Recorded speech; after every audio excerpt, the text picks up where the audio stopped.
अगर कर्ण पांडवों की तरफ से युद्ध करता तो परिणाम क्या होता, इसके बारे में जानेंगे। दोस्तों ये सवाल किया है सागर श्रीवास्तव जी ने।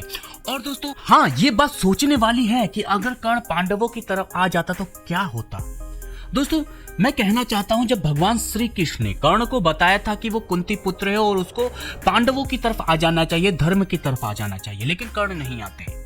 लेकिन अगर आ जाते तो 100% तो देखा जाए ये होता कि दुर्योधन को जब ये बात पता चलती कि कर्ण पांडवों का बड़ा भाई है, यानी कि मेरा भी बड़ा भाई है, तो वो 100% अपना सारा राजपाट कर्ण के नाम कर देता, क्योंकि उसको पांडवों से भी गुस्सा थी, ना कि कर्ण से। और जब पांडवों को भी ये बात पता चलती कि कर्ण हमारा बड़ा भाई है, तो वो भी युद्ध नहीं करते और युद्ध ही नहीं होता जहां तक देखा जाए।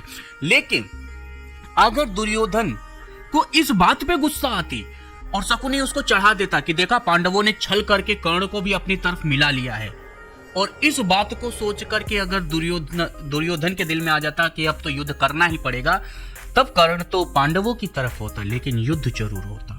तो दोस्तों क्या होता उस युद्ध में जब कर्ण पांडवों की तरफ से युद्ध करते, आज हम इसी के बारे में चर्चा करेंगे। और अगर अभी तक आपने मेरा चैनल सब्सक्राइब नहीं किया है तो प्लीज चैनल को सब्सक्राइब करिएगा, उस बेल आइकन को दबाइएगा और हाँ शेयर कर दीजिएगा। अगर मुझसे कोई भी सवाल करना है तो मेरा इंस्टाग्राम आईडी पे आ जाइएगा, मैं वहां पर आपका 100% रिप्लाई देता हूं। तो आइए वीडियो शुरू करते हैं।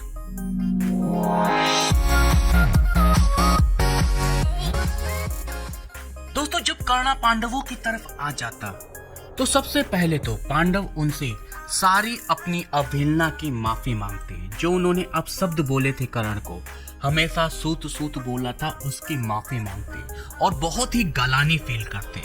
और एक तरफ से उनको खुशी भी बहुत होती। और उसी तरह द्रौपदी भी कर्ण से द्रौपदी स्वयंवर की माफी मांगती, जो उन्होंने उनको सूत बोल करके धनुष नहीं उठाने दिया था।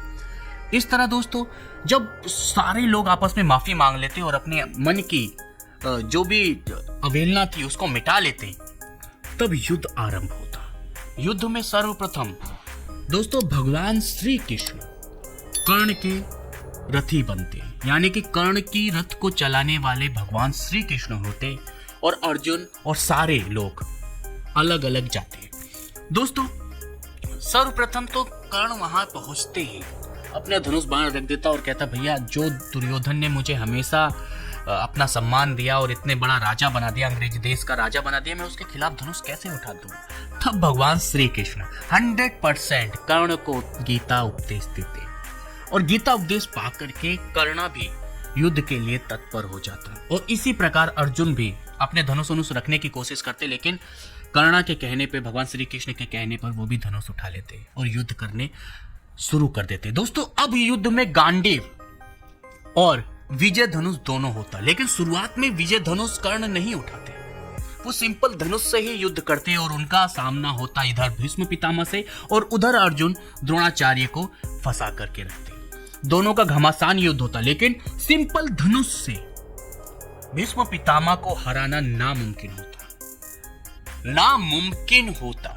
लेकिन क्या वो छल से भीष्म पितामह को हराते, या क्या शिखंडी को ला करके अपने पीछे छुपाते और भीष्म पितामह अपना धनुष रख करके कहते आओ भैया अब हमको मार लो? ऐसा नहीं होता। दोस्तों कर्ण के पास था उनका भार्गवास्त्र, जिसका उपयोग उन्होंने महाभारत युद्ध में किया था, जिसके कारण अर्जुन भी भाग निकले थे। वही भार्गव अस्त्र का उपयोग करके 100% भीष्म पितामह को कर्ण भेद देते, क्योंकि भीष्म पितामह के पास भी भार्गव अस्त्र का कोई जवाब नहीं था और भेद देते थे और वो आराम से अपने छैया पे आ जाते जहां थे।